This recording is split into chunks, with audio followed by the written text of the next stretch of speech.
Beerfield Fantasy Football. As you can hear from the extra chorus on the intro, Hopper now has too little to do with his time. That's true.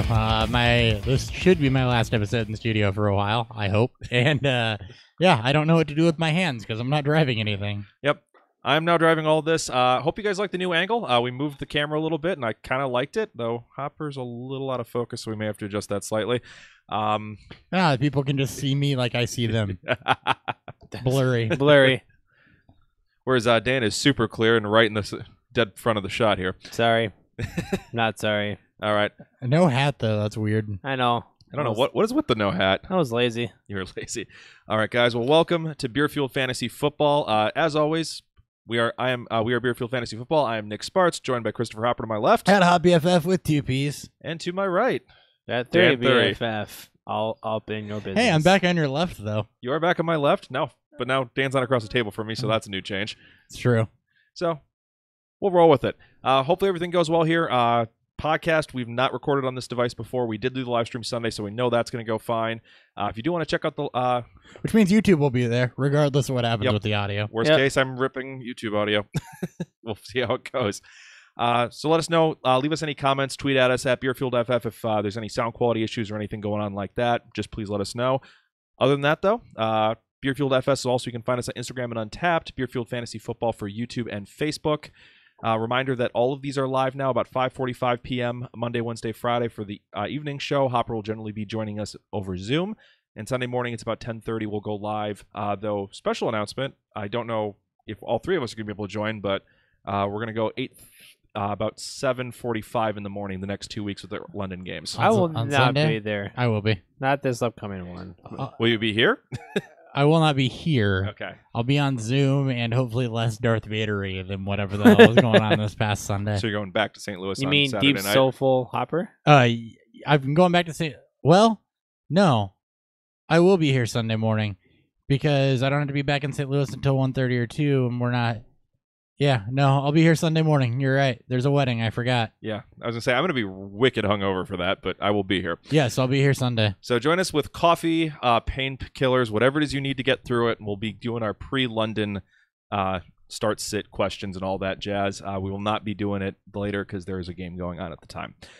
If you guys want to help support the show, you can send us beer. I've gotten a lot of offers for that. Keep them coming. I'll give you my address. We can send as much beer as you want our way. We're happy to get that featured on the show. Or send yourself. Just come and knock on Nick's door. Yeah. If you want a personal deliver, sure. It's going to be a little weird. I'm might get the not a guest people host. person. I may not be wearing a shirt, but I'll take it from you in person. He has some nice boobs. You can also pick up merchandise, as both my co-hosts are rocking right now. If you want to look at shirts, we also have hats available. DM Beerfield FF or email Beerfield Fantasy Football if you want to get information on how to pick that up. Or lastly, if you just want to help support the show on Patreon, we had a couple people do that, and I appreciate you guys for that. Hit me up, and I'll get you the links for that as well. But before we recap all these games, get through the news, injuries, waiver wire, and everything else we're covering on this podcast, it is time for us to hit a beer preview. Beer Fuel. And on today's episode, we went back to an old favorite. We brought Pipeworks back on. Third time for them to come on the show. Last time was episode 82, Week 11 preview last year.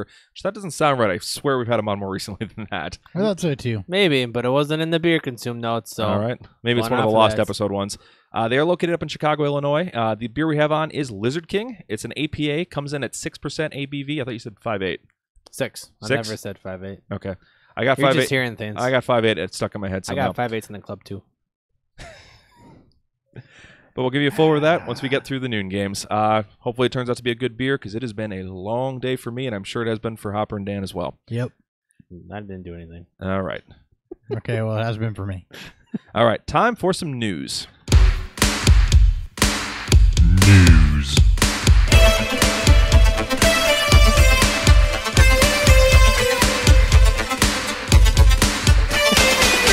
Looks so comfortable. Yeah, it looks very weird. I thought you like stressing out over something through the entire episode. I hit the news drop on my own laptop just for old time's sake. I need to do something. Like you guys couldn't hear it because there were headphones on, but there might have been some doubling up on YouTube there, a little bit of echo. I love it. All right. For news, remember this is not anything that happened injury related in the game Sunday. We'll cover those in a separate segment. But for injury that happened before this game, Falcons expect Devontae Freeman with his foot injury. He is going to remain sidelined week 7.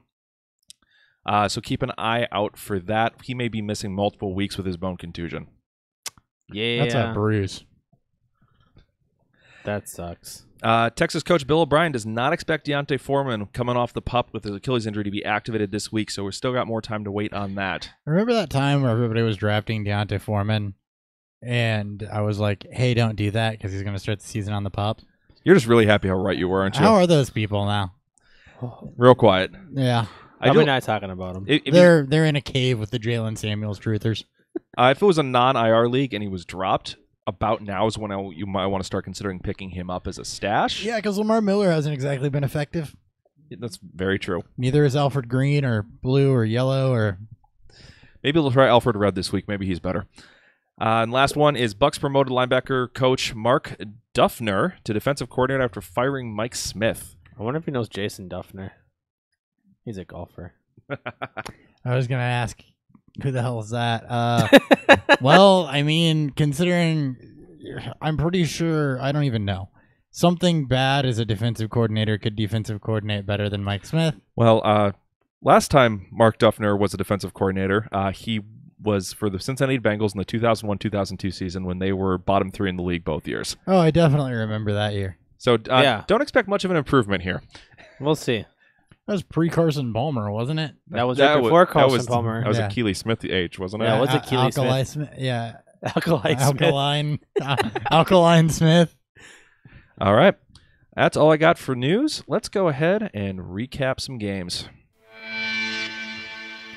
What the hell happened?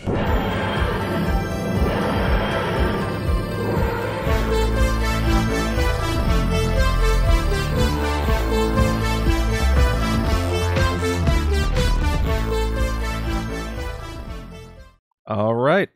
So first, we actually have to take care of the Thursday game first. We forgot to get to that Sunday morning. We couldn't get to it on Thursday because we recorded before the game kicked off. So we're going to get to it now. Eagles won this one 34-13 over the Giants. It wasn't even really that close. Dan, what the hell happened? What happened for the people? Well, Carson Wentz is a beast. Finished 26-36, 278, 3 touchdowns, no picks, out of 14 yards on the ground. He's averaging 23 points per game over his last 3 games. He is lock him and start him. He's probably as back as he's going to be. For the running backs here, I guess is the biggest question. Clement was the better of the two in terms of fantasy. Finished with 67 total yards and 14 touches. Smallwood finished with 52 and 19. Smallwood, of course, out-touch and out-snap Clement due to Clement still being banged up, but I expect Clement to eventually overtake the snaps here and overtake the touches. But you still want to keep this all in mind. It's still a very fluid situation because Clement's been banged up all season long, and Smallwood is showing some flashes that he can at least be something. Also, the Eagles may make a move for the trade deadline for running back if they feel like they can make it this year. For the receiver here, Alshon Jeffrey, second great game in 3 games. 8 for 74, 2 touchdowns on 12 targets. Him and Wentz have fallen back into what they were at the second half of last season before Wentz got hurt. Actually, Jeffrey in his last 7 games with Wentz, he's averaging 5 for 67 and a touchdown on 9 targets. It's a great day without those touchdowns. Just a floor day. He's a low 2, high 3. He's got a lot of upside, so he's a good 2 moving forward here. Nelson Aguilar, though, is the one that we got to be a little concerned with. He had 5 targets, but he finished 3 from 92. I think he had a couple of bobbles or tips that went his way, and Wentz just making some plays. We call those Aguilars. Yeah, yeah. Just random bullshit. Just random luck, bullshit. Everything happens to go right for him type plays. The problem is that the volume really isn't there for him. Since Wentz's return in week 3, he's only had 1 game over 10 targets, and he's been held to 5 or under in the other 3. You're not going to drop him, not with all the bye weeks coming up, but you can probably have to leave him on your bench. Zach Ertz is Zach Ertz, 743 and a touchdown on 9 targets. And then the defense had a good day as well, held to just 13 points, 4 sacks, and a pick. Any questions on the Eagles? No, they looked great. I was hoping to see both offenses go off this game. Unfortunately, just got one. So the Eagles did what I expected them to do. We had one Giant show up. Yes. Speaking of the Giants, Eli, what? Baquan. As I put in my notes, Baquan showed up. He is the second coming of Jesus. Moving on And wasn't even the running back one this week. Nope. Maybe not even 2. I think he was I the third. think he's the third. Anyways, moving on to these Giants. Eli Manning sucks. 24, 43, 281, no touchdowns, 1 pick. I'm not going to be shocked if he gets benched at some point this season when the season's out of hand, and then we get to see everyone's favorite Kyle Luletta come out there and suck even more. They'll trade for like Bortles or something. Oh, it's going to be brutal. Speaking of Saquon Barkley, 229 total yards and 22 touches, including a nice touchdown run and the benefit of all the Eli checkdowns. He's the only Giant player you can trust, I think, from week to week. Trust. You're going to obviously start Odell along with Barkley, but it's hard to trust Odell right now. And speaking of Odell, 6 for 44 and 10 targets. With Eli going in the check down mode, it was really hard to see. As an Odell owner, it's even tough to see as a Shepard owner as well. I have concerns, though. Just speaking of Eli being shitty and potentially getting benched and what comes after that, with how bad this offensive line is, there is some concern with Odell. He's obviously a quote-unquote must start because you're not really going to bench a guy who's got that much upside. We got to lower his floor, though, a little bit. So, on the good side, here are their next 4 matchups. At the Falcons. Good. Home against the Redskins. Not so good. Nah. He's been good against Josh Norman, though. At the 49ers. Good. Better. And home against the Buccaneers. Very good. Very good. So, we have some potential recovery time this was here. also supposed to be a great matchup. Didn't work out that way. Shepard went 3 for 37 on 10 targets as well. But just like Nelson Aguilar, it's hard to drop him. But he's right in your bench for these bye weeks. He was good the last couple weeks. You're not dropping him. Yeah. And then with Evan Ingram returning, it should hopefully help smooth things for Eli a little bit more. But it's going to leave potential murky things. Holding my breath. Yeah. All right. That's that game. All right. Well, before we get to the noon games here. The fuck was that? What was that for? Using that as kind of an impromptu breaking news drop. I already knew this. We got actives and actives coming through for the Monday night game if you're watching live here. George Kittle is active and going to play. Thank God. Cobb and Allison are out. Yep. And a couple pieces of news that came late that I forgot to add to the list. Seahawks owner Paul Allen died on Monday, co-founder of Microsoft. R.I.P. Oof. Apparently his cancer came back and died from complications for that. Rest Very in peace. sad. That's Very sad. And the other one is Pittsburgh's Post-Gazette's Ed Boucher reports that the Steelers do not expect Le'Veon Bell to report to the team this week. All right. Well, that didn't pan out the way people said it would. It's like he didn't even say it. It's like people just expect it was it. just kicked around. Yeah. Until he says he's showing up or shows up, I'm believing nothing. Just a little constructive feedback, by the way. When you're giving news about death, I would use the Titanic theme. I didn't start with the death, but we can. Matt Breida is also active for those wondering. That also deserves a Titanic theme. There you go. All right. Okay. Let's go. All right, on to the noon games, where we'll start going over to London, where things were not so jolly for the Raiders. They get shellacked 27-3. Derek Carr needed a box of Kleenex. And yes, he was beaten, broken, and emotionally scarred. He was crying, I think, for his mom. But since they were technically the road team, even though they came in and made it their second home, the Seahawks will start off with them. Where Wilson finally started to look like Russell Wilson in this one. He was making plays happen, doing crazy things in the backfield, running. He had 6 rushing attempts in this one. Word? I thought he wasn't allowed to do that. I was confused. Apparently just on U.S. soil, so it's fine when he leaves the country. So next week, don't blame him. Different set of laws. Rules don't. Well, they're going on bye, so I hope you don't play him. No, depends who you have behind him. Yeah. Hopefully continue doing this after the bye week, because if he has these type of plays where he's making broken plays, like he had a missed snap that he ran around and chucked it into the end zone. He had multiple plays where he was running around and then hucking it up to Doug Baldwin. It was awesome. This is what we want to see out of Russell Wilson. Hopefully there's more of this when they come back from the bye week. It was all excellent. On to the running game. I'm so sad for Chris Carson. He had 14 touches, 59 yards, which is not a bad day, but every single play was getting called back for penalty. He'd run for 15 yards and be like, illegal formation, then another one, hold, another one. Somebody sneezed on a ref or something. It was he had a touchdown call back. Roughing the passer. Roughing the ref. Roughing the passer play play doesn't happen. Yeah. Chris Carson got called for roughing the passer. Yeah. On his own. Handoff on Derek Carr, actually. Yeah, handoff was too rough. Because he easily ran for over 100 yards in this game. It just didn't show up in the box score. So That's Sucks. unfortunate. It should have been a much better game than it was. Is what it is. The concern I have, though, Penny had 11 touches, and then Davis had 7 with 14 for Carson. Heading into the bye week, I'm worried this is starting to turn into a three-headed monster. How much of it's game script, and it's when Penny got his touches, because he looked pretty good with them, but I think you got a lot of them when the game was starting to get out of hand. He had a couple early. It was mostly late. I think this is more of a concern for Mike Davis than I think for Chris Carson. I wasn't ultra confident in Mike Davis anyway, so. It is amateur hour, yes. We never promised to be professionals. Never. All right. That's all I got on the backfield, though. On to the passing game, where Baldwin is back. Saw over a third of Russell Wilson's attempts with 8 targets on 23 attempts for Wilson. Caught 6 of them for 91 yards and looked good doing it. That's what you're waiting for, Doug Baldwin owners. Yep. That right there. There you go. Now stay healthy. Now slap the hood and put it in your starting lineup. That's right. Put on your helmets and let's go. Let's go. Unfortunately for everyone else had 4 or less targets. Lockett, Moore, and Jerron Brown all got a touchdown, but that's not reliable volume. You do not want to see 4 targets. I don't think Lockett gets a lot of volume. He just gets a lot of big plays.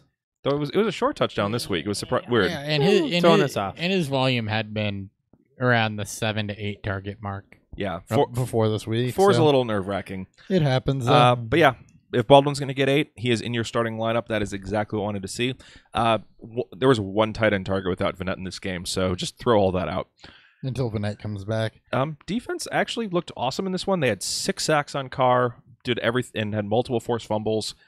They're startable in plus matchups. They are not the dumpster fire we thought they were going to be coming into the season. They're not amazing. Well, they've been a lot better all year. But it's also Oakland, so. Yep, and Oakland you can start everyone against, it looks like. We have a question before you move on to the Raiders. We do. Sure. I saw that. What is the question? Let's see if it's more of a question, more of a common concern with a question mark afterwards. They want us to speculate? Jimmy needs 27 points in full PPR from Green Bay's defense and Devontae Adams. Well, is it possible? Yes. Good news. Adams could do it on his own. Good news for you, Jimmy, is that there's no Geronimo Allison and there's no Randall Cobb, so it's going to be Devontae Adams and the rookies. And the best news here is that he gets C.J. Beathard and his 4 turnovers and a bunch of sacks. Hashtag new band name. Yep. So, yeah, no, Adams and the rookies. It's definitely possible. It'll be one of those coming down to the wire games, but it could happen for sure. I mean, if things go terrible, I could see Green Bay's defense putting up 27 points. Yeah. This is that type of game where it could happen. Now, you're definitely not out of the woods. You definitely could still lose this, but certainly within possibility. I feel some confidence. Yeah, I give it about an 87.5% chance you win. Ooh, I'm giving it a 74. I'm giving it a 2,150 out of 3,747. Okay. What are you that? I'm sure that means something. Moving on. What's the percentage on that? I have no idea. About 66%, I guess. Do you remember the numbers that you used? Nope, just pulled some random bullshit out of my ass. You want to pull 2 more? No. All right, moving on to the Raiders, where Derek Carr looked awful in this one. It was one of the worst performances I've ever seen. He was 4.6 yards per attempt, 6 sacks 6 times, lost 2 fumbles. He was already droppable, as we mentioned last week, but this cements it as you do want nothing to do with this offense, especially Derek Carr. For the running game, Lynch looked like Lynch. Like, we were watching the game, he had some nice carries, but unfortunately the game script just got out of control in this one. So he had 16 touches, 0 attempts in the red zone. Team never got going for him. And so it turned into a Richard game where they were just dumping targets to him to try to play catch up. And with Derek Carr looking like absolute shit and garbage and his offensive dumpster fire, teams can focus more on Lynch. I'm very concerned with him moving forward. I am too, especially if it's not a good matchup where because you won't trade Lynch away. He's too old. He's right in Gruden's wheelhouse for age. Yep. Definitely wants to sell Cooper, but not Lynch. That's fine. Sure, move on. On to the passing game, though. Carr did his best to try to get Cooper killed, almost successful. And then he never threw downfield again. Nelson had 3 targets, 2 for Cook. PTSD. You watched the carnage on that hit, and that was just the end of it for him. Yeah. So everything was short to Richard or Roberts. Throw everything about this game away. Hopefully they can kind of regroup after the bye week and put something together, but this is ugly. Yep. Raiders are almost like, if you dropped Amari Cooper in redraft league at this point, I wouldn't blame you. I would be like, we'll look at it for a heart. I'd probably still pick him up and then just hate myself for it afterwards. That's kind of been my relationship with Amari Cooper for a few years now. Well, a lot of self-hate. But wasn't this supposed to be his breakout year? Yes, it was. Every year is supposed to be his breakout year. He is a new He is now with Parker and Tannehill. This year is his year. And Doxson. And So Doxson. he needs to go to the Dolphins, is what you're saying. Yes. Sure. They'll trade him. They'll trade him to Devontae Parker. I hope the Dolphins do trade for Amari Cooper, just so I can laugh at everything. the breakout year that never happens. But when it finally does, they'll be Super Bowl contenders. And that's their breakout hit. Yep. And we know that at that point, we'll know their front office uses Linux. All right.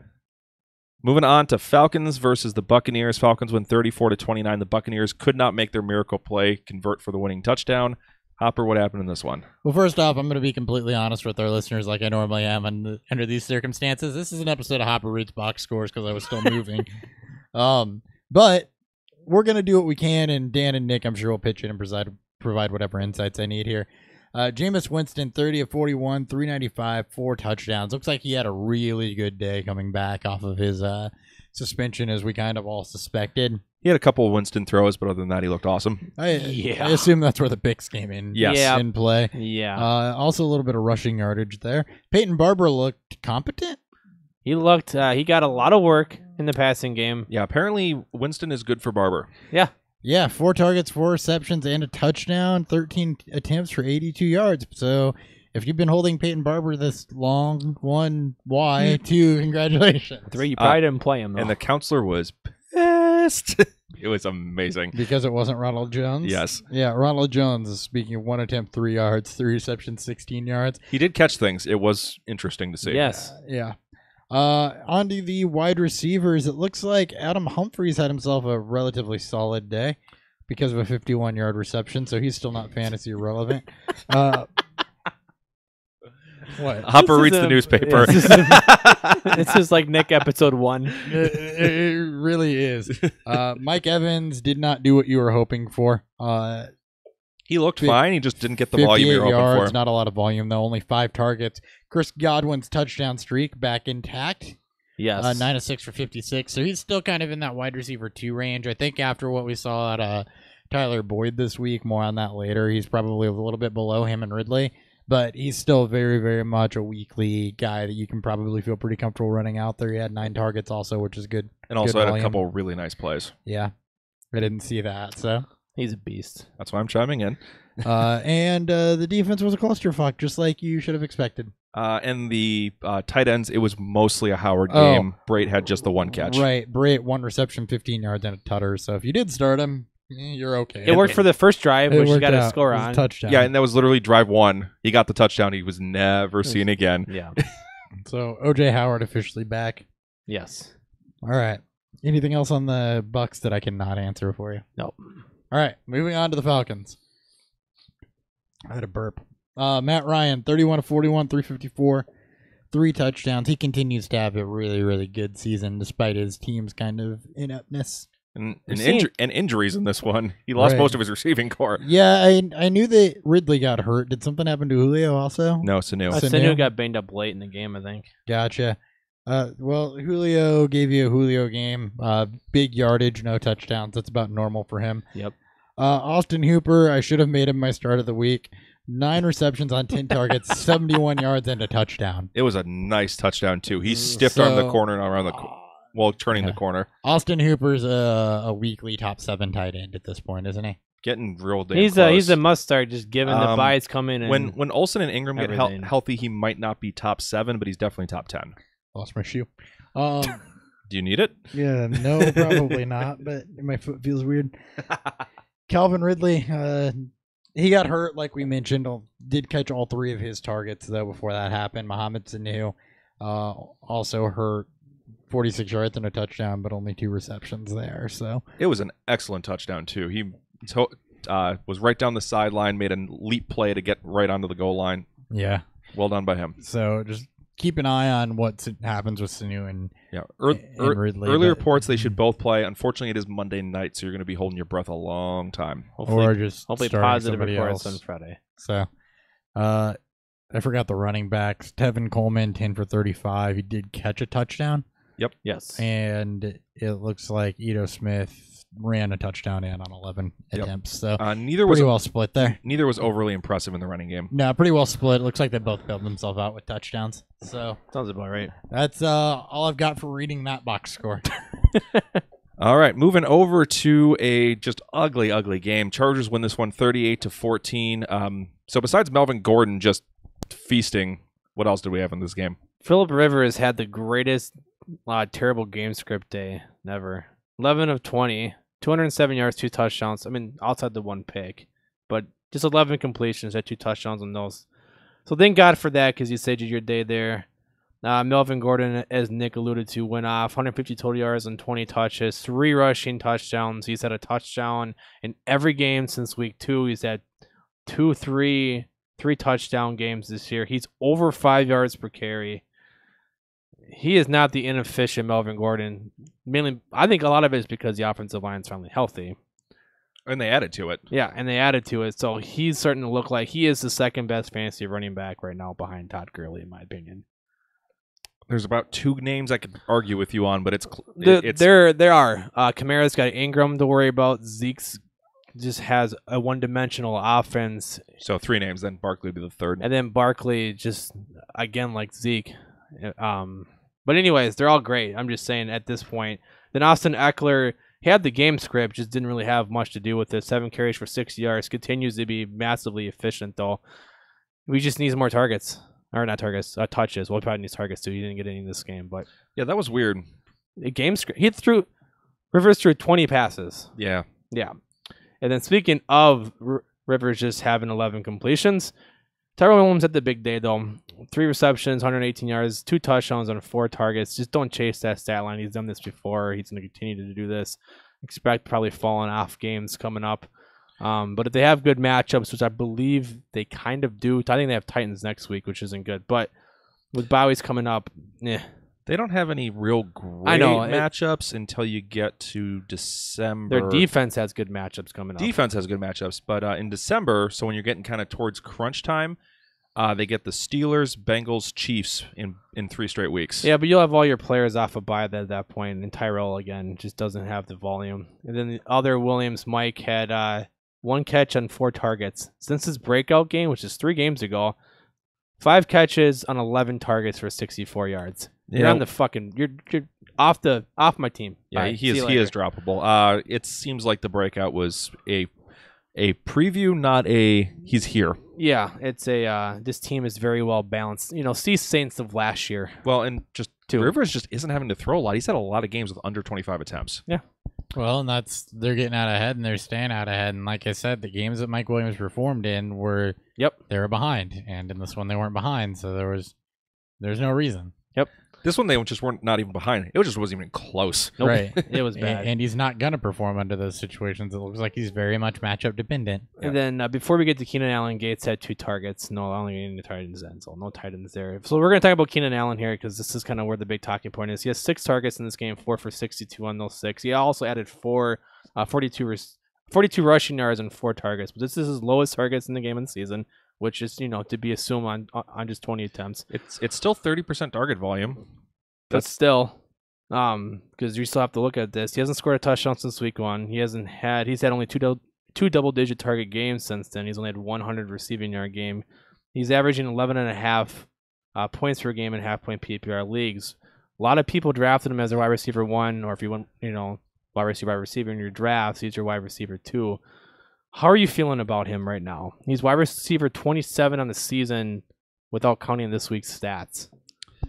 How are you feeling about him? I'm very disappointed as a very, very heavy invested owner on him. I know.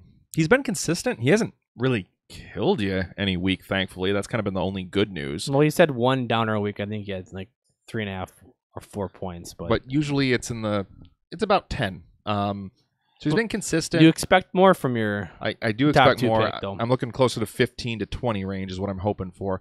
But he's been more consistent than guys like Odell and stuff at least. So I know. There's concerns. It doesn't feel great, but you're not mad about it, I don't think. I think that you're slightly disappointed, but you're not angry. It's like your kid went out and did something you did as a child, and it wasn't really dangerous or anything like that, like underage drinking at somebody's house. You're slightly disappointed that it happened, but you're not really mad about it because it's expected. And when I say it's expected, it's not expected because of what you thought coming into the season, but just the way a lot of the Chargers game scripts have gone and with some of the talent that's around him. So you're not angry. You're just disappointed. Yep. And That's a perfect dad. It's a perfect parent response. yeah, I'm not mad. I'm just disappointed. that is exactly how I feel about Keenan Allen. I'm not mad at him. I'm still going to start him, All right. but I'm hoping I was wanting better. So he's a great buy low candidate. Again, I own him in a few leagues, so I'm not stressing. There is some concern for me, but it's the same level, as Odell. And then one quick more note: the defense had a great day. 2 interceptions, 5 sacks, 14 points allowed. Titans, Seahawks, and Raiders. Their next 3 matchups. Seahawks are starting to come alive, but this defense, when they get Bosa back, is going to be. Still no word on when that is, though. Oof, I know. But either way, they're still playing well without him. Speaking of these Browns, Mayfield. We got a question. We do? All I'm right. going to stop you in between Go teams ahead, there man. before you get there. Jorge would like to say or no, he needs 12 points in a full PPR from Jones tonight to win. Think he makes his day since the Titans laid a huge egg yesterday. What you need to hope for is you need to hope the Packers go up early and they start just feeding him the rock. I just don't feel comfortable. Just the three. I mean, three guys. Yes, he's close. gonna compete with touches from. Yeah. That's close on the other end. I liked Jimmy's situation a little bit more. Yeah. It's just because there's not insulated volume with Jones. If he gets 15 touches, I would say, yeah, you're pretty solid there. Especially if a few of them are passes to help eat into Right. that real quick. So good luck, Jorge. I'm less confident in your odds. I give you probably about a 40-45% chance on yours. Yep. So less than a coin flip. All right, moving on to these Browns. Baker Mayfield continues to struggle with turnovers and taking sacks. He's throwing 5 interceptions in 3.5 games, going along with 13 sacks in that span. He finished his day 22 of 46, 238, 1 touchdown, 2 picks. But better days are ahead. He gets the Bucks, Steelers, Chiefs, Falcons for his next 4 matchups. But the Steelers look a little bit better in these recent weeks. These are still good matchups you can take advantage of. The running game, though, is with this game getting out of hand, it was abandoned pretty quickly. Hyde finished with 14 carries, 34 yards. Duke Johnson had a decent day. 109 total yards, which is great to see. He only had 6 touches. So hopefully they get a little more involved there, especially with these matchups coming up. A lot of these offenses here can put up a lot of points quickly. And then our weekly Nick Chubb, whereas his touches, I don't know, Hugh Jackson, where are they? 3 carries, 25 yards. It's exactly what it was the year before. Yeah. Or year before. Last before. week, yeah. Hyde, I'm a little concerned with the game matches, with these game scripts coming up, but he should get at least the majority of the goal line work. And maybe Hugh Jackson doesn't lie, and we see more Nick Chubb, which hurts him more. Duke Johnson at least has a positive game script matchups coming up. As for the receivers, this is where shit gets really bad. Between Landry and Callaway, 19 targets combined, 4 receptions for 20 yards. Both had 2 receptions apiece. You can trust Landry a little bit with the volume that's still there, and hopefully Baker just settles down and keeps those turnovers at bay with positive matchups coming up. And then it's good to see Callaway at least get some of his targets there. He's still been incredibly inefficient, though. Yeah, well, the whole time. The whole team has. It's not one player. It starts with the quarterback play all the way through. The team has been in general. He is the worst, though. Yeah, at it. He's the new Zay Jones. And then don't chase this something named Damian Ratley's stat line. 8. He went 6 for 82 on 8 targets. Yeah. And Njoku though, mini breakout game. 7 for 55, 1 touchdown on 12 targets. He is a back end tight end 1, mid tight end 1. I think he made a drop. I think he made a Lion King drop. Nah, Njoku. Yep. He has risen. He's risen.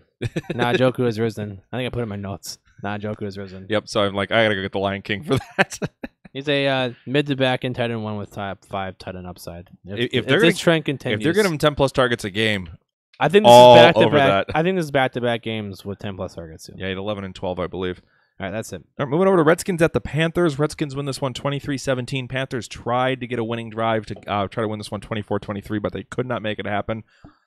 Starting off on the Redskins side, Smith, despite kind of a decent start with 2 early touchdowns, was really not good in this one. Completed under 60% of his passes. He was at 4.5 yards per attempt. We're kind of seeing what the lack of passing weapons and/or Andy Reid is doing to Smith. Most games have been pretty ugly for him overall. Andy Reid, Jay Gruden. I'm saying the lack of Andy Oh, Reid. the lack of Andy Reid. Or the existence of I Jay think Gruden. the lack of Matt Nagy has hurt him too a little bit here. Yeah, that as well. And then not having Chris Thompson or Jamison Crowder. As I said, lack of weapons too. Peterson was solid against the plus run defense. He went for 97 yards and 17 attempts. That's 5.7 yards per attempt. No other back had more than 3 touches in this game. He's a running back 3 at worst and closer to a running back 2 even with Thompson healthy. You're just going to keep rolling him out there until he breaks. Which could happen. So he's like that old car that you paid $300 for. Just drive it until she breaks down. Okay, Andy. Not a single receiver managed over 50 yards. Targets were heavily focused at the tight end with Reed having 9, but he gave you 5 for 36 in terms of production. Richardson's the only one who did much. He did 331 and 1 on 5 targets. Just the rest of the passing game outside of Reed and Richardson and maybe Crowder can just be completely dumped. I think even Richardson, I mean, if you're not seeing the volume, Reed you have to trust is just lack of tight end depth. Even Vernon Davis may creep up into that if he continues to get targets, but it's tough. Yeah, Redskins defense managed 3 turnovers and a sack for a decent game. They're a decent streaming defense. Just don't start them in situations like on the road against the Saints like we saw last week. But beyond that, they're okay. On the Panthers side, Cam was very solid with a slow start in this one, but turned it on in the second half. Nearly a 70% completion percentage, 2 touchdowns, 275 passing yards, 43 on the ground. He's going to just continue being that mid QB1 for you week in and week out. It's Cam. Yep. On the flip side, McCaffrey was awful on the ground in this game. 2.5 yards per carry. Thankfully, he was heavily used in the passing game, so if you're in PPR leagues, he got 7 of 8 targets for about another 40 yards to kind of save your day if you're in full-point PPR. He did okay in half, and in standard, he just kind of got screwed here. This is probably his worst game of the year. Yeah. But it's a reminder that he's not an elite back. He's just a very good one. This isn't an elite offense either that's not going to produce a whole lot. Cam can, as Hopper likes to point out, he can really fall off the map quickly in some drives. Well, and he can also kind of just start doing it all himself, which is kind of screws Which is what he does. On the receiving game, though, where Funchess had his best game of the year so far. He had a couple highlight reel catches, including his touchdown. He went for 574 and 1 on 8 targets. He can be a solid kind of back and wide receiver too some weeks, so he's somebody to keep an eye on, and I think often gets overlooked. Olsen was second in targets with 7, which is enough that I'm not worried about him from here on out. He'll join that top 12 tight end conversation. He made it through. He played 96% of snaps, I believe I saw. Yeah, they missed him. So he is fine. Don't worry about him. It was 448 and 0 here, but that's kind of a tight end in Florida. That's basically what Kelsey got you this week too. No one else saw over 5 targets, and that was Moore and Smith. Both are watch list players at best. I wouldn't worry about the rest of the passing game outside of Funchess and Olsen, though. On to Jets and Colts. There was a lot of scoring in this one. 76 points total. Jets win 42-34. A couple defensive touchdowns. Jesus Christ. A lot of weird stuff happening in this game. All right, let's start out with the Colts. Andrew Luck kind of gave you what he's been giving you. A little bit turnover prone with 3 picks, but I don't think any were his fault. The first 2 were not his fault. I don't know what the last that, one. So yeah, I know. One was Mack, one was on Rodgers, and I forget the third one. Did go over 300 yards with 4 touchdowns, so you're not disappointed with him. He's just a week-to-week start. Yep. Marlon Mack, 12 for 89, probably the best performance from a Colts running back not named Nyheim Hines catching a ton of balls. Since Edgerrin James, I think. Could be. Oh, sorry. Not quite that long. Since Frank Gore. Not quite that long, but still very, very good. 12 attempts and 2 targets is a little concerning. That's under the kind of 15-touch mark at minimum where you want your RB2s to be. But overall, it would appear to be pretty solid. Snap percentage was a little low, though. He's at 34%. He's still coming back from health. He's coming back, but if he's healthy, I think that he's your best option there. Yes. It did exactly what we thought it would do to Nyheim Hines. Only 3 targets, 2 receptions, 21 yards, and 3 carries. Turbin was lightly involved. So. And he fumbled. He got his shoulder destroyed, fumbled, and left the game. It was pretty ugly. Turbin? Turbin. I That sounds see that. about right. So, losing Turbin really probably going to help Mac even more. Yeah. Mac's the one I want to own here. Nyheim Hines is probably droppable. I wouldn't drop him yet. Full point PPR, I'd keep him. Standard leagues, absolutely. Yeah. As for the receivers, Chester Rogers was the leading receiver in this one target-wise. He only got 4 of 10, though, for 55 and a touchdown. Something named Marcus Johnson looks like it also caught a touchdown. Yeah, I also had no idea who that was before the game. Right. Ryan Grant, only 5 targets, so looks like Chester Rogers was the guy here. Grant did get dinged up in the third quarter. Gotcha. I guess that explains the 7 targets for Zach Pascal. Well, he had a bunch of targets anyway. They were just running everybody. If Please come back to if you. I had been in the Jack stadium, Doyle. they would have thrown me a Colts jersey. Gotcha. From Eric Chris Pratt. Ebron, by the way, continues to be a tight end one without Jack Doyle healthy. Caught 4 receptions on 7 targets, 71 and a touchdown. So he continues kind of his hot streak there.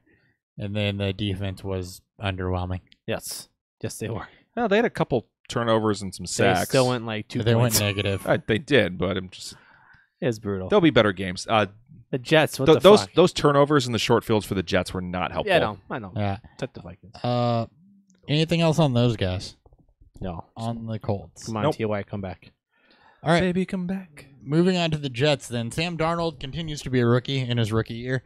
24-30, 280, 2 touchdowns and a pick. This is actually high-end streamer level, so you want to look for him to try to string a couple of these together before we start talking about him there.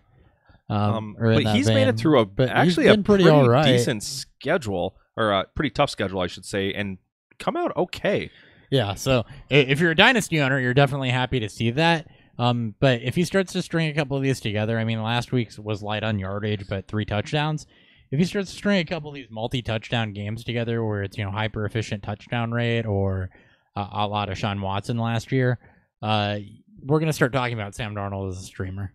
And the only real downside is just the games that he has for the rest of the schedule. He has very few that are like, I really want to play him that week. Right. He's got the Patriots in week 12, the Texans in week 15, and the Packers in week 16, and that's about it for I want to play him in that matchup. So that's going to be the big issue for Darnold, is there's just not a lot of plus matchups for him. Yep. After that, it turns into a little bit of a mess unless you play Jason Myers. But let's start with Bilal Powell and Isaiah Crowell, the Owl twins. New kicker record for most distance. Right. Crowell or Owl, basically mediocre on both fronts. Bilal Powell, only 1 target somehow, 59 yards rushing.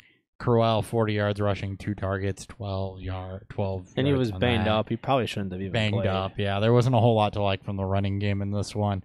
The receiving game, it was Jermaine Kearse this week, proving once again that we know nothing about the Jets' receiving core. Robbie Anderson, I think, is banged up. Pryor is banged up. Anunwa is Anunwa really is banged up. Out Yeah. for a few weeks. So watch Curse. Yeah, Anunwa 1 target. Again, disappointing. Did he leave the game? Yes, he got hurt. Okay. Robbie Anderson, 5 targets, only 39 yards. Terrell Pryor, better day. 6 targets, 5 receptions, 57 yards, and a touchdown for him. So he's another one to watch if anything goes on with Anderson and Anunwa to be a potential fill-in starter, especially with bye weeks. So just keep an eye on him. Tight ends still do nothing in this offense, and Jason Myers was 7 of 7. Yep, and set the new record for most kicking yards in a game. He did So things. if you're in any sort of kicker plus league, he won you your week. Yeah. Moving on to Steelers at the Bengals. Steelers win 28-21 on a late Antonio Brown touchdown. What do we see in this game? It was pretty chalk for what we expect from Steelers. Big Ben was real Big Ben with all the turnovers. 32 of 46, 369 and a touchdown. Hold on. Were you just going to answer Michael's question in the chat, or were you going to ask it on air? I was going to wait till the end of the section. We want to talk about waiver pickups. Well, we can answer it now if you want. Yeah. I mean, he asked it. Let's answer it. Okay. All right. Best waiver wire pickup in full PPR. Kirk, Gabriel, Jamal Williams, or Goodwin? I think that's Gabriel. I think it's Gabriel. I agree with that sentiment, especially as a Bears fan. That's the one I kind of did pay a little bit of attention to this week. Gabriel's done it 2 weeks in a row now where he's strung together some decent actual performances, and the target volume's been there for him all season. And they're using them in a way Downfield that's now. going to make him more fantasy viable with these down the field throws too. My only real concern is just volume, but The target volume has been there, though. before this week he had 5. Well, that's his worst, though. He'd been double-digit targets, I think, 2 or 3 times this year before that. It turned into a positive game script day where the Bears did a battle back, and then again the Dolphins. We'll get to that game later, I'm sure though. Yep. All right. Continuing back to the Steelers. Steelers. Big Ben was real Big Ben. 32 of 46, 369 touchdown, no picks. You should be pretty happy with the stat line from him. James Conner again is proving that he should not lose his role if and when Bell comes back. 129 total yards on 23 touches, 7 targets, also 2 touchdowns. I just pray that somehow, some way, Bell gets traded and we have two viable fantasy backs instead of this shit storm that could come of this. Because I really don't think that Bell is going to concede a lot of his opportunity share to Connor. It'll probably just after a couple weeks. It'll be enough to be annoying. It's going to be brutal. So Bell will not be his elite self because he'll be losing 5+ touches a game to Connor, and Connor will not get enough to be startable. We'll see. But you're going to keep riding this Connor wave until it all kind of flames out, if it does. As for the receivers here, Juju got back on track, 7 of 111, 10 targets. Sadly, no touchdowns, but you'll take that day from a 4th-round receiver. Antonio Brown nearly had a sinker of a day. He had the game-winning touchdown reception, I believe, went for 48 yards. Yep. Otherwise, he finished 5 for 105 and that touchdown on 6 targets. And the fucking tight ends, dude. 5 targets last week. This week, 17. Vance McDonald, 7 for 68 on 8 targets. Jesse James, 5 for 26 on 7. And Grimble had 2 targets to just piss people off. I'm still putting my money on Vance, but good luck. That's just what it is. Yep. Good luck. I don't care which one. One of those two needs to take the other one out back to clear this up. Vance will eventually get hurt. That's just what he does. And just a streamer thing to keep eye on. The defense gets Cleveland in week 8 after their bye. All right. Dolphins. Many expected Dalton to have a bigger day, but he still had a decent day. 26 of 42, 229, 2 touchdowns, no picks. He gets the Chiefs, Bucks, and Saints coming up next, so fire up Dalton at will. No concerns there. Mixon had only 15 touches, but he made the most of them. 84 total yards and a touchdown. He also had 7 targets in there. We're still looking for that true blow-up game, but he has been consistent when he's been healthy. He's a mid to high RB2 with RB1 upside moving forward. Mm-hmm. Receivers here, AJ Green and Tyler Boyd they're becoming one of the best receiving duels here. Green finished 7 for 85 on 12 targets. No touchdowns, I don't believe. But Tyler Boyd has finally... both touchdowns were Boyd. Yeah. Tyler Boyd, 1 downer week, has come back to finish as a wide receiver 1. 7 receptions for 62 yards, 2 touchdowns on 9 targets. He is insane. Since week 2 is its breakout week, 16.8 points per game. Is he a must start? Are you leaving him on your bench? I'm just saying for people at home. Yes, he he's is. He's a must start. Yeah, he's outside of he's had 1 dud, and that was last week. If they get Jacksonville, maybe I'll bench him, but that's going to be about it. I don't know. 47 points put on him by the Cowboys. Yeah, that was a weird. Are you sure? Yeah, it's going to be real tough for me to bench Boyd at this point. Yeah. All right, just anyone who is still thinking things on that. And then TJ, who's your mama, finished 654 on 7 targets. Is that a win for me? Wait, tight end streamer. Hold on. I thought that was TJ Hujmanzada's nickname, though. He was calling him "Who's your mama" all night. Yeah, was he? Or all day. All day. Who's your mama? I wasn't there because that's how I used to refer to TJ Hujmanzada. Okay. Well, he's been out of the league for I don't know. Say I prefer 7 chanting him years. as like a monk chant, like Uzama. But that's just my preferred nickname. He was going with "Who's your mama" all day. What was the stat line? It's 6 for 54 and 7 targets. He's going to finish as a high tight end 2. Let's put it this way: it makes him as much of a success as my David. That's a 2. That's a 2 this week.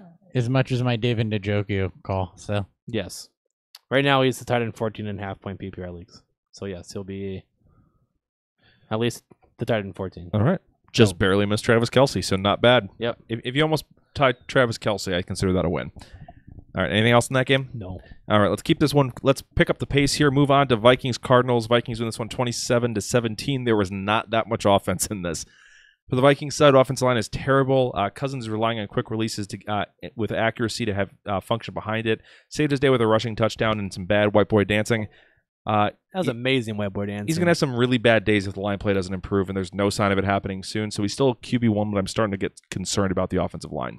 He just throws up to Adam Thielen. I'm fine. Running game finally showed some life against the worst run defense of the league. Murray had 24 of 27 running back carries, went for 150 yards with a touchdown.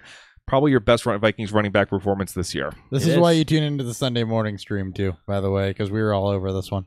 Yep. Yeah, we were flipping tables over that one to get him in the lineup. So every other question was Murray this, Murray that. and it was always Murray. It's always The Murray. answer was always Murray. So you're welcome. Unless you started Thielen in the passing game, though, you had a really bad day. No one else over 5 targets. Everyone was below 40 yards. Diggs had a little bit of rushing yardage to help him out. On the flip side, Thielen saw 15 of Cousins' 34 attempts, caught 11 for 123 yards and a touchdown, and he's currently on pace for the best wide receiver season ever. Yep. He's on pace for the number 2 yardage, but instead of scoring 4 touchdowns like Megatron did, he's on pace to score 11, and he's also on pace to set the reception record. Yeah, he's doing amazing things. So Rudolph and Diggs will have better days than this, but Rudolph at this point, I'm about ready to just fade him behind guys like Ebron, Kittle, and Njoku. He's just not getting the use. He's been already behind Ebron and Kittle for me. And Njoku. But like Njoku's there. As a They're- rule, you're yeah. not you're starting those guys over him. Matchups, yeah. Yeah. I'm just glad he's a viable tight end and I can start every week. Yeah, he's not That's killing. all that matters to He's me. not killing you, but it's not been good. I don't. Well, a lot of that is every tight end though. So I mean, he's not killing me. So I'm not running out to the waiver wire to pick up. I don't even know who. Who's your mama? Defense did fine. 4 sacks, pick, fumble recovery. Next week will be tougher against the Jets than this matchup against the Cardinals, though. That's weird saying.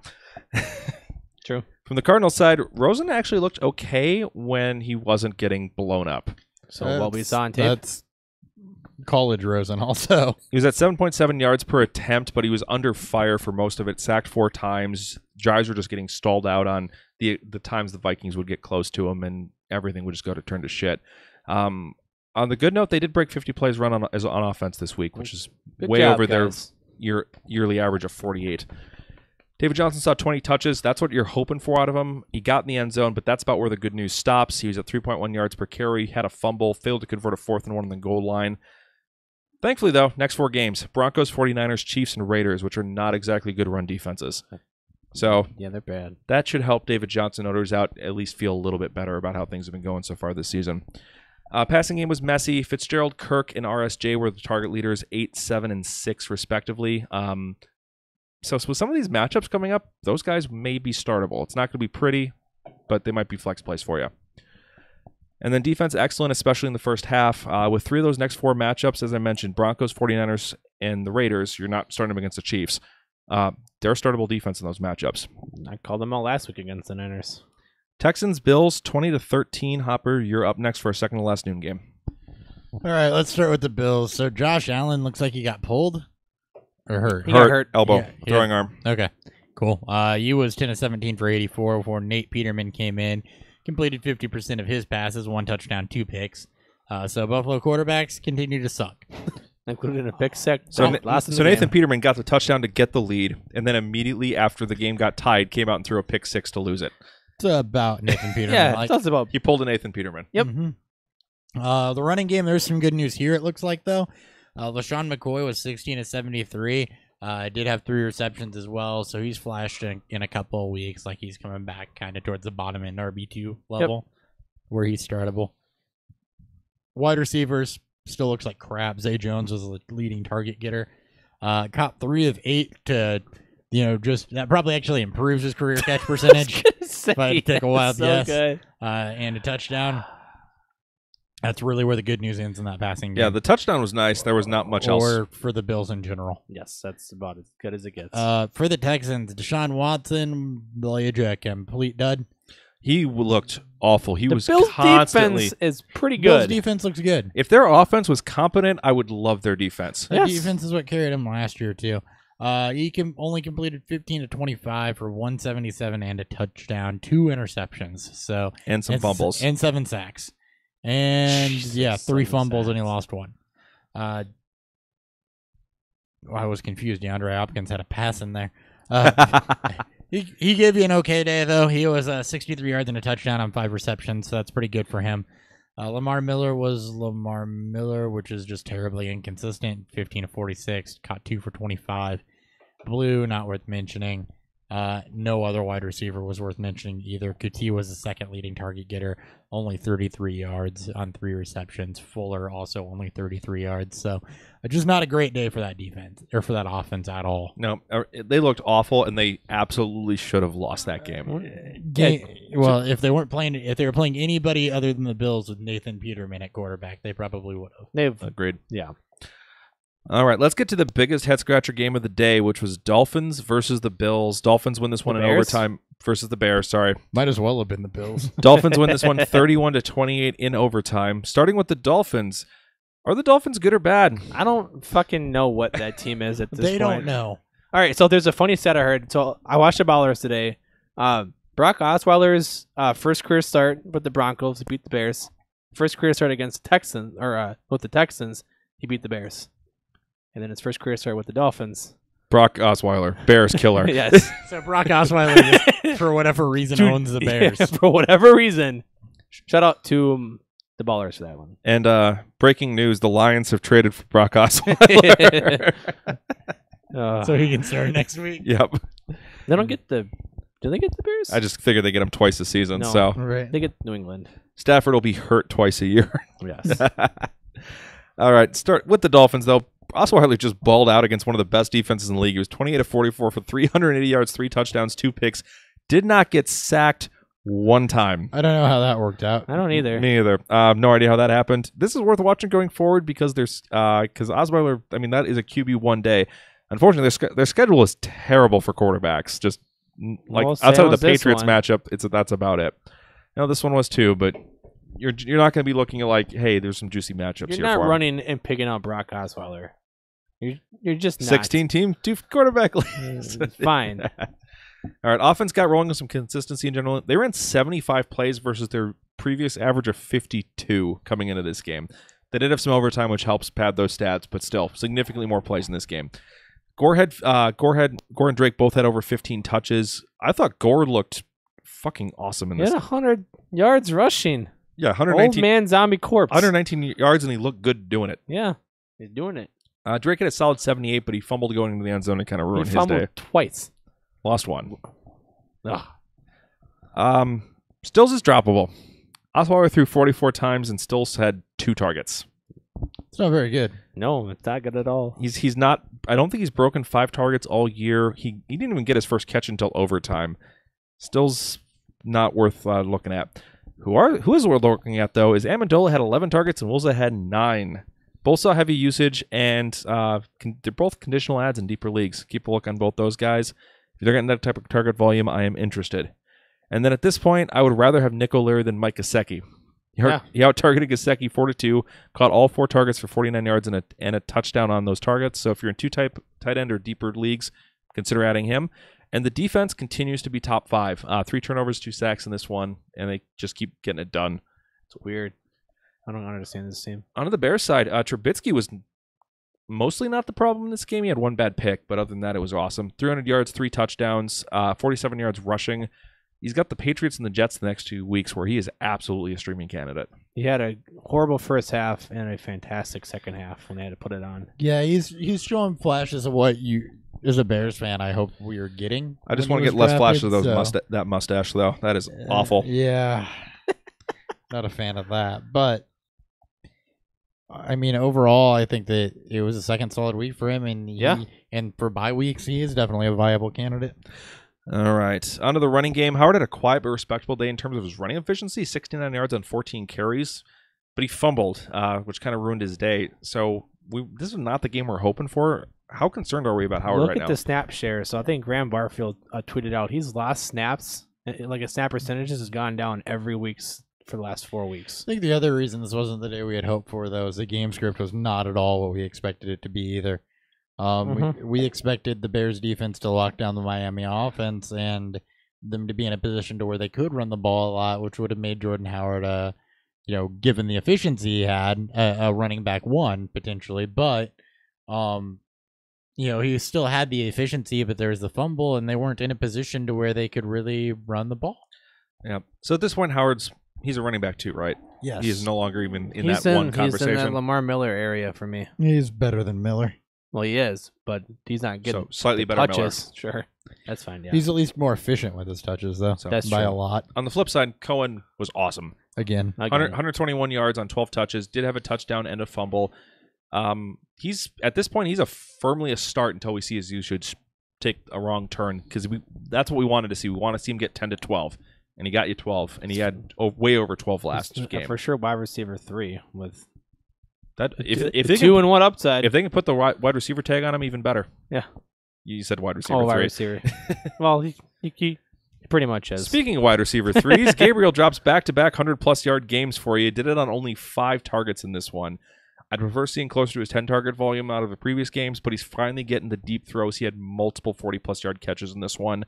He is a boom-bust wide receiver 3, and you're starting him going forward in leagues of any sort of depth. Especially with bye weeks coming up.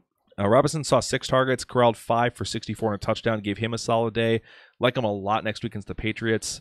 Miller and Burton were a little lower at 4. I'm a little concerned about that. 25 yards and a touchdown each, approximately, to save their days.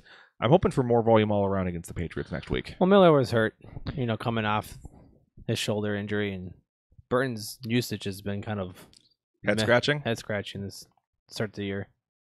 And I have yeah. no fucking clue what happened to the defense. This was awful. They came out of the bye week, and that's what happens. Some teams just do this. They came out flat. Yep. All right. Well, it's time to review a beer. We're through the noon games. Beer review.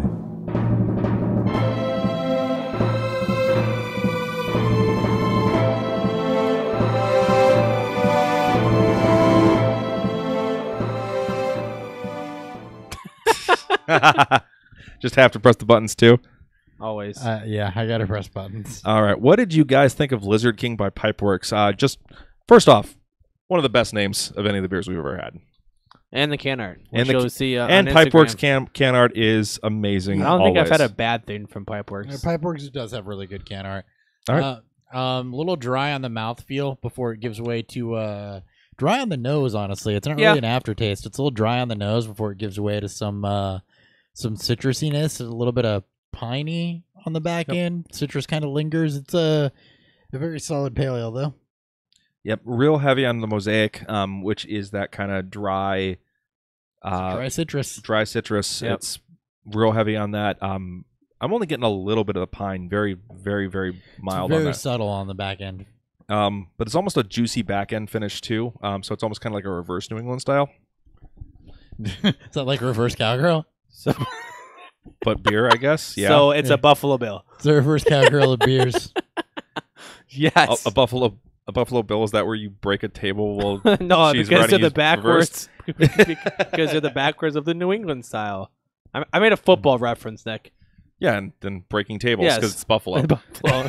Oh, I get it. Yes. All I right. caught on as soon as you said it. I'm like, all right, a minute. All right. Anyways. Let's go ahead and move over to Ravens Titans. This one should be quick. Hopper. Ravens win 21-0, and Ravens almost set the sack Oh, record. shit, that's my game. It is. Give me a second, please. All right, we'll start with the It was Titans. one Shit, team. shit, and more shit. Okay, good. I got it. We're good. It's not going to look any better. Was not prepared for that. Titans, shit, and more shit. Got it. We'll start with the Ravens, though. Joe Flacco, about as mediocre as we expected out of Joe Flacco today. 238 touchdown and a pick. Alex Collins, very, very solid game, but mostly because of touchdowns. 54 yards on 19 attempts, so that's not fantastic efficiency, but he did get in for 2 touchdowns. Gus Edwards had 10 attempts. He got a lot of work, and I think a lot of it's because Buck Allen's he's a shitty runner, and Collins really can't do much else either. Yeah, he did. I assume it was late. No, it was throughout the game. Oh. They were ahead the entire game. Exactly. It looks like, so. That too. Yeah, they went up 14-0 real quick. Buck Allen, game script bit him. 3 targets, 3 receptions, 18 yards. Crabtree, decent day, 93 and a touchdown. Willie Sneeds, 10 targets, 7 and 60. So another very, very solid type of back-end wide receiver 3-day for Willie Sneed. Like we talked about last week, coming into bye weeks. Really not the worst thing you could do if you need an emergency plug-in. There, not a that's bad what I hold did because he with gives you him. some floor. I did too. I had to this past week, so Yep. that worked out. John Brown, again, looks like a game script thing. Only 3 targets, 28 yards. Probably weren't chucking the ball downfield a whole lot, I'm assuming. You got the Dory Jackson treatment, and then I Crabtree love got the Adoree milk, Jackson. and Butler, who's been garbage this year for them. Yep. So Crabtree just shredded him. Yep. 6 for 93 and a touchdown. If I didn't say that already for him. Hey, tight ends. Still no idea what's going on there. And just no Raven tight ends. Don't start them. Nope. No, they. But if you're curious on what their targets were, it was 4, 3, 4, and 1. That's Andrews, Boyle. Chris Moore doesn't count. Sorry. Andrews, Boyle, Hurst. As for the Titans, it was shit, and more shit. Mariota only threw the ball 15 times, and they were playing from behind somehow. I don't know how that works out. He was getting sacked pretty much constantly. He took more sacks than he threw completions. 11. Yeah. That'll do it. 11 sacks for 66 yards. He only ran two times. Derrick Henry is jealous. Derrick, he actually did rush for more yards on 2 attempts than Derrick Henry did in 7. or Deion Lewis. They totaled 30 yards from their running backs on the ground and only 10 in receiving yards. So, like we said, don't start either of them. Oh, God, it was bad. It was terrible. As for receivers, as you can probably imagine, with only throwing the ball 15 times, not a whole lot of volume. Corey Davis, leading target getter with 4. Leading receiver was a tie. Tajay Sharp. Tajay Sharp, 2 receptions for 33 yards. So the Titans' offense is ugly, except that one game where they weren't ugly. We're winning overtime, and he had to throw more. Yeah. So unless they have the Eagles on their schedule again, avoid. You just drop everybody. Corey Davis. Davis. Well, Deion Lewis in the right matchups has been fine too. So. All right, not all you got on that clusterfuck. Yeah, this was not a good matchup for Lewis. We knew that. So. All right, let's go to something that's a little bit more fun. Rams-Broncos. Rams win 23-20. On the Rams side, I'm not sure what happened with Goff. He was throwing well, but he was under a lot of pressure. Was sacked more times this year than he had been the entire rest of the season. Broncos have a good front 7. So. Finished 14-28 for 201 yards and a pick. Are we concerned at all? No, I mean, I'm concerned with the loss of his weapons. Cub looks to potentially be out for multiple weeks, which hurts. There's sprained MCL. There's an update on that, so he's probably out multiple weeks. All right, so sorry about the start of the week going belly up with Goff. Gurley on the flip side is looking like he might be the next LT. Added 225 yards and 2 touchdowns and 30 touches in this game. Currently, he's on pace to just slightly miss LT's record-setting season. He is going to be the first running back to go back-to-back RB1 finishes. Outside of RB1 outside of an injury, I don't see how it's not going to happen. Yeah, he is that offense. All right. So as mentioned, Kupp got hurt early, no targets. Ignore him in this game. Woods was excellent, 7 for 109 on 10 targets. My only start of the week who had a good game. So you're welcome. / I'm sorry. And Cooks had a 2 for 58 on 6 targets. I was hoping he'd be on a better page with Goff on this one and have a couple more big plays because he had 1 for 44 real early and then didn't on do the anything. First drive. He just needs more time. I mean, not more time with Goff, but Goff just needed more time to set up and to throw let the deep. plays actually develop. On to the Broncos side, Keenum had a slow start, solid second half in catch-up mode though. Finished with 322, 2 and 1 on 41 attempts. Over the next 6 weeks, he faces the Chiefs, Texans, Steelers, and Bengals. So there are some juicy, interesting matchups. Yeah. You may be considering Keenum as a streamer as we're rolling through bye weeks here. Running game was bad. 60 yards on 17 carries. Freeman, my sit of the week, gave you 22 yards on 9 touches. Hopefully you listen there. Lindsey was the only real impressive one. He went 66 yards on 10, and Booker is getting just enough work to be really fucking annoying. So until one of these guys gets hurt, or they just stop being cute with Booker. Or they put Chad Kelly in. Sanders continues to get borderline field levels of volume. He had 10 targets in this one, turned to 7, 115, and 1. So he's just a must-start at this point. He's a borderline wide receiver 1. Yeah. Thomas Sutton only had 4 targets each. Thomas was able to turn one of those into a touchdown to save his day. But the only one I'm really confident in is Sanders. Yep. That's all I got for that game. We have a question from Colton that Colton may have been there a while because he said, "Hey boys," after. Sorry, buddy. Hey. Yeah, I'm back for today. I'll actually be here on Sunday too, apparently, but not Tuesday or Wednesday. So I'll try to not get all Darth Vader. I was going to say, we're not recording Tuesday. Wednesday. You said Tuesday and Wednesday. Whatever. What's the question? Ingram for Edelman and Lynch. Dude might do Hill for Ingram, full PPR. So you're getting Ingram? I would definitely do Edelman and Ingram. Lynch. Yeah. Ingram for Hill. Hill, not so much. No. Yeah. Not just because of the blow-up game, but if you're getting rid of Ingram, I would rather get Hill. I would rather get Hill. So the order goes Hill, then Ingram, then the Edelman Lynch package. yes. Yeah. Correct answer. All right. All right. Hopper, you're up next. Another shitty one. Cowboys 40, Jaguars 7. Yeah, what the hell happened to the Jaguars defense also? Don't know. Or the Jaguars in general, because it doesn't look like the offense was really that out of the ordinary. Bortles 15 of 26, 149, a touchdown and a pick. I mean, that's not a terrible Bortles day. I mean, the fact they only threw 26 times is pretty ugly. The fact, yeah, but that's not him. If he's only, with the attempts being low, that's not on him. I mean, because it was a lot of 3 and outs. Yeah, it was only 8 carries for TJ Yeldon, 5 for Jamal Charles. So And there's not a lot of offensive plays. right, They were consistently going 3 and out. Yeah, not a lot of offensive plays there. Bortles' 1 touchdown was to D.D. Westbrook. He had 5 targets, which tied for the team lead. Caught 3 for 38 and that touchdown. So he continues to be the most consistent wide receiver. Cole did have 1 more reception, a little bit more yardage, but Westbrook does continue, at least to me, to be the guy to own there. If you got to throw one out, it's going to be Westbrook. Yep. TJ Yeldon was all right. He looks like he had 70, if my math is right, yards from scrimmage. So On a shit day, you'll take on it. a crap day, you'll take that. Jamal Charles mixed in a little bit, 2 targets, 5 rush attempts, only 5 yards there, so not a whole lot going. Bringing down his MVP, his Hall of Fame numbers there. Yeah. I do find it funny that there is a completely blank spot in this box score. I don't know who that was for, but nobody apparently had a target and caught a reception for 7 yards. Probably an offensive lineman. I have no idea. Could have been somebody that's not programmed in for something. Yeah, I'm not having seen this. I don't really know what happened, but it shouldn't have been like that. On to the Cowboys, though. Dak Prescott, 17 to 27, 183 and 2, and gave you another 11 for 82 and a touchdown on the ground. So this is what you want out of Dak. This is the type of offensive performance Dak should be putting together.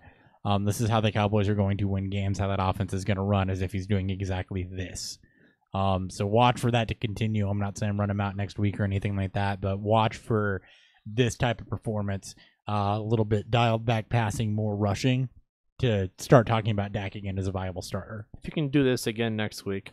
Yes. Or whenever the next game is. Indeed. Zeke finally found the end zone, 106 yards and a touchdown. Prescott under center. Hand on Elliott, huge hole left. 10-5.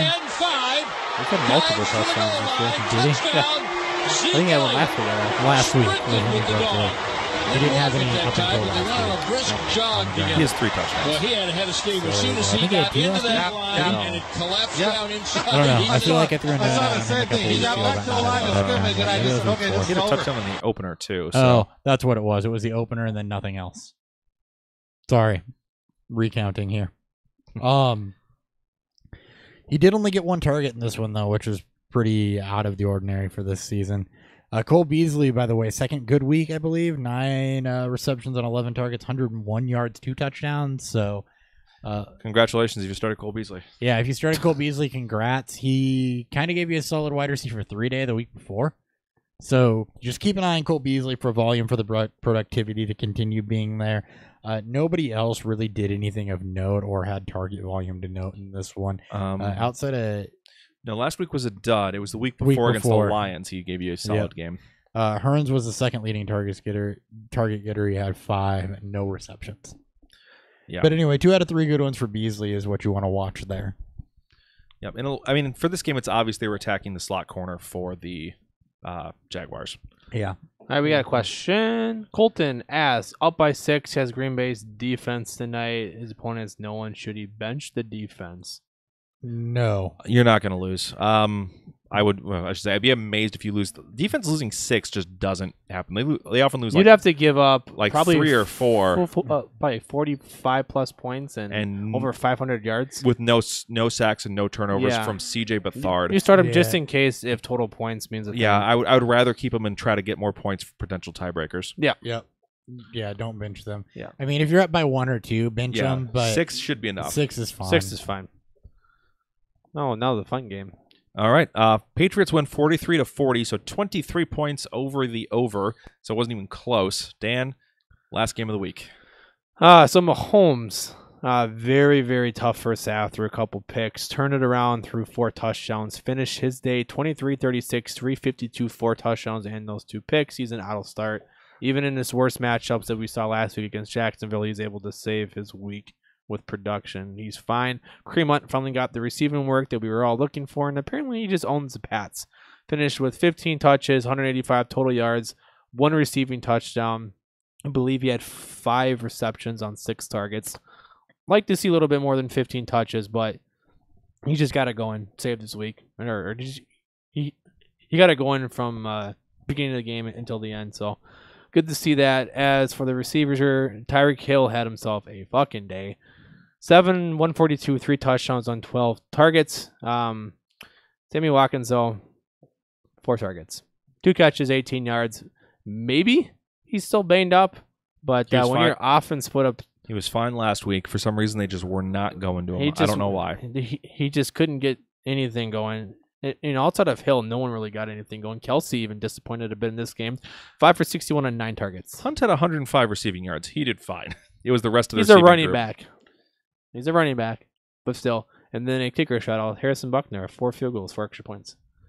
And then the Patriots. Tom Brady had himself a Brady day. 24-35, 340 yards, 1 touchdown, another rushing touchdown on a weird-looking play that I think the defender forgot to tackle him because he thought the play was already or he thought that he already got rid of the football. I didn't want to roughing the passer. Yeah, so that shit was disgusting. But just like with Mahomes, he had a quiet first half, turned it on in the second half.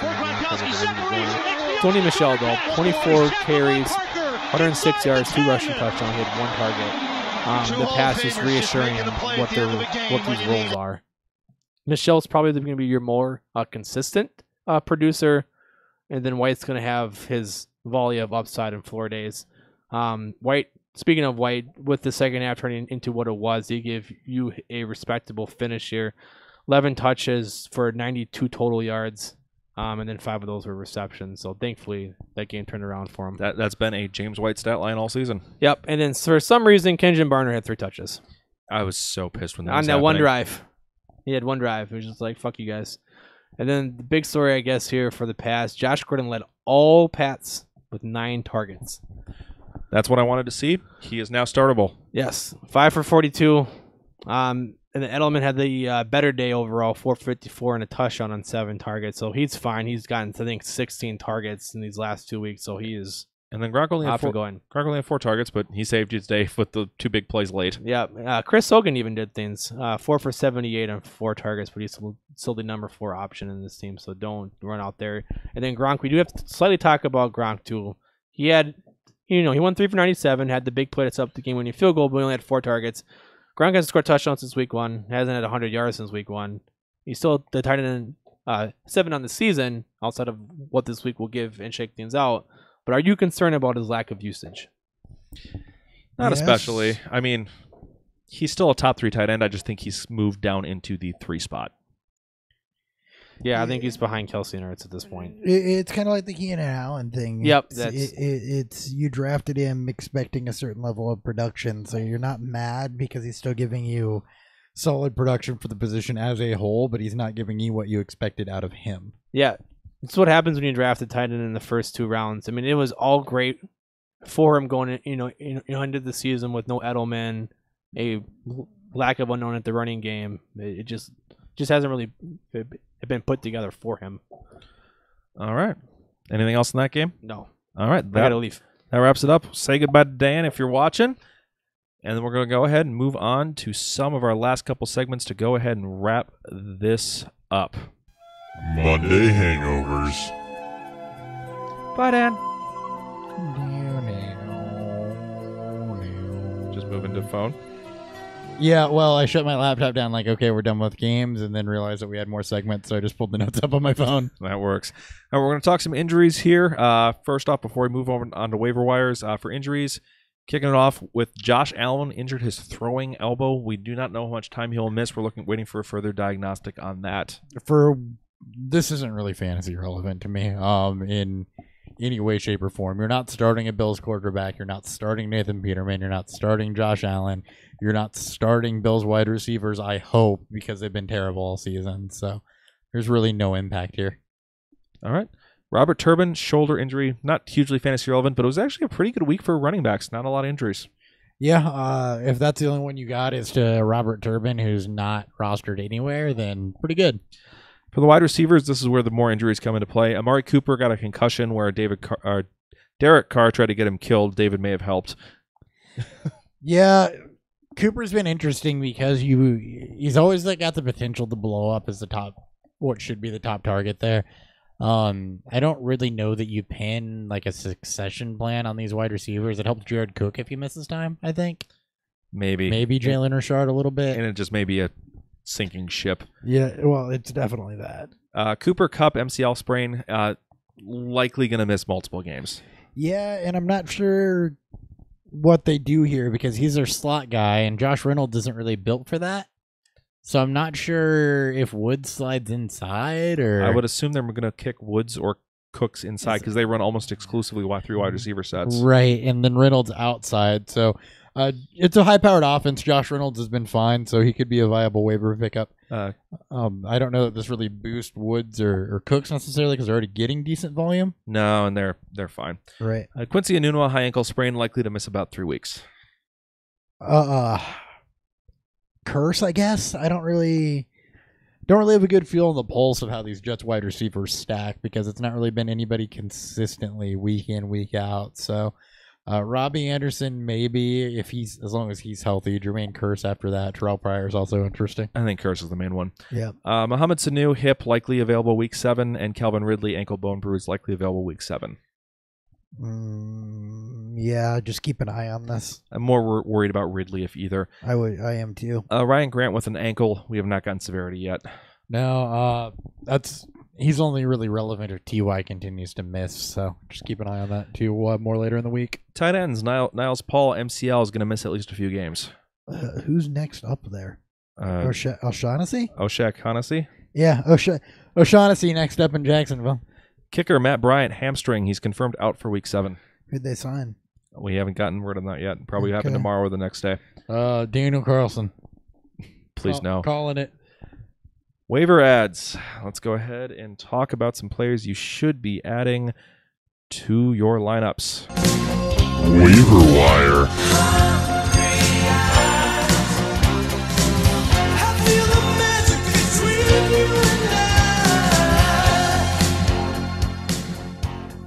All right, starting with quarterbacks. Jameis Winston, in case he is still available. If he is, go grab him. He's your quarterback one. Mitch Trubisky, he gets the Patriots in week 7, Jets week 8. He's been solid the last 2 games. If your quarterback's going on bye, this should be a priority pickup for you.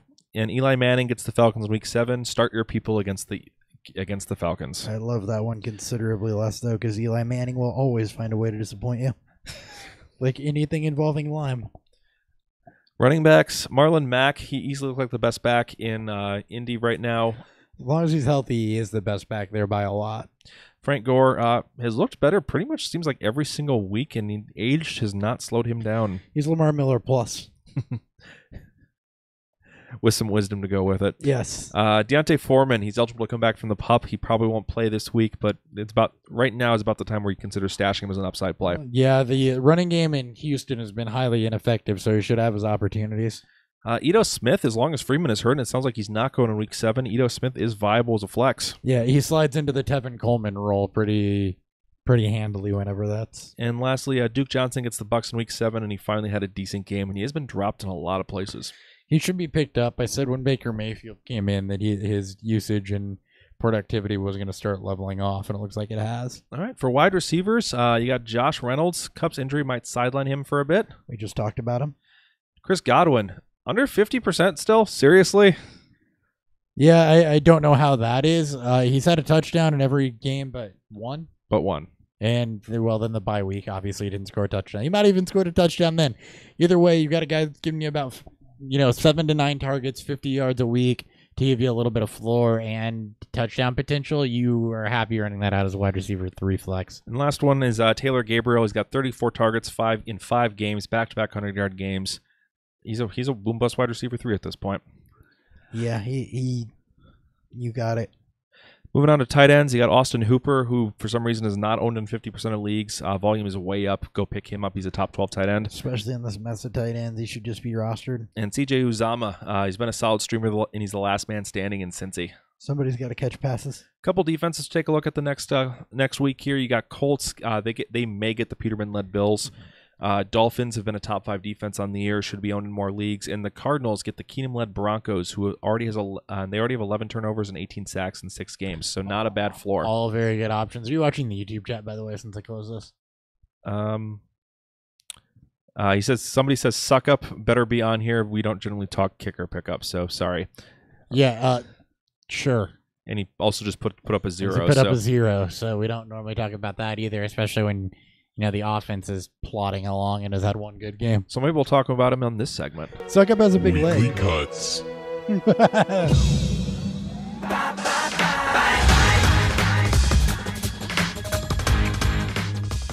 Suck up has a big leg and he's viable in situations where you think the Titans are going to score, but in every week but one, the offense has been pretty mediocre. So, all right. I did not have a lot of people that were real obvious cuts this week. The ones that did come up at running back, Jordan Wilkins didn't even have a touch in their game against the Jets. And he was inefficient when he had the opportunity to kind of get in and lock something down also. It was not at all what we'd hoped for from him. We'll check in with you in training camp next year, Mr. Wilkins. yeah, you can get ties. Alfred Blue Miller's healthy and Foreman's return is looming, so Blue's value dropped significantly at that point. As per the status quo most years. Wide receiver Quincy Nunua, ankle injury may be serious, and he's put up back-to-back donuts for you, so just kick him to the curb, find another Jets wide receiver to gamble with. This is my curse. For the Stills, target volume, Kenny Stills is up next. Target volume's just been dropping. He's becoming a second thought in the passing game at best, maybe even be third or fourth thought. And I just was hoping to see more volume out of him when I was projecting him out, and it has not lived up to expectations. No, it has not. And then Antonio Callaway, if you're still owning him, he's just been completely ineffective with his targets. He makes Zay Jones look like an efficient receiver. Dropped him this week. At tight ends, Niles Paul was injured. He was kind of a desperation tight end play anyway, so drop him and find something else. Replace Niles Paul with James O'Shaughnessy. And at defense, Titans DST should be dropped. They were owned in a lot of places, but they have the Chargers next week and then a bye. I want nothing with either of those options, though the bye week may be safer. Right. I mean, they gave you one good week when you needed them. All right. Quick couple shout-outs here before we call it a night. Dan Thury has already left for the night. You can follow him on Twitter at ThuryBFF. We've got Christopher Hopper joining us in studio one last time for at least a couple episodes. Yeah, at Hot BFF with 2 Ps. I will be back in studio on Sunday for the live stream. And we'll have him remotely with his face there plastered for you over his chair for the next couple episodes. Yeah, Wednesday and Friday. Or Wednesday. I won't be here Friday. Yeah. Programming notes. I got a rehearsal dinner. We will have his notes. It will be better than reading box scores. Yeah. Well, maybe. We'll see. We'll see. All right. You can follow me at Nick Sparts. If you want to follow the show, we are at BeerfieldFF. That is for Twitter, Instagram, and Untapped. If you want to see the can art for today's episode, where we had Pipeworks on, go ahead and check out a beer review that Hopper will drop for you guys later on what we thought of the beer. If you want to watch live on YouTube and ask questions like you've heard us shouting us throughout the episode, follow us at Beerfield Fantasy Football on YouTube and hit that subscribe button. If you can give us likes and comments, we appreciate all that as well. Happy to answer all your questions. For Wednesday's episode, I think we're going to do a What We Got Right segment. So look at some of the stuff we called early in the season and things that we got correct. So kind of a reverse of what we got wrong. Yeah, we already did the What We Got Wrong. So we'll flip that and talk about some things we are happy that we called early to start the season. One thing I know I got right so far anyway is Patrick Mahomes' stat projection. Yeah, it was, we were like, we're not sure he can hit that. Yeah, he can hit that. Yeah. So, yeah, that looks awesome. We'll go ahead and go over a couple of things that we got right and we're happy about for calling at the start of the season. Friday, you'll have Dan and me here going over all the games for you. We'll preview Hoppers for him. And then Sunday, of course, we're back bright and early. It'll be Hopper and me here with some coffee and nursing hangovers to go ahead and answer all your questions before the London game kicks off. Looking forward to all that. We'll catch you guys next time on Beerfield Fantasy Football. Later. See ya.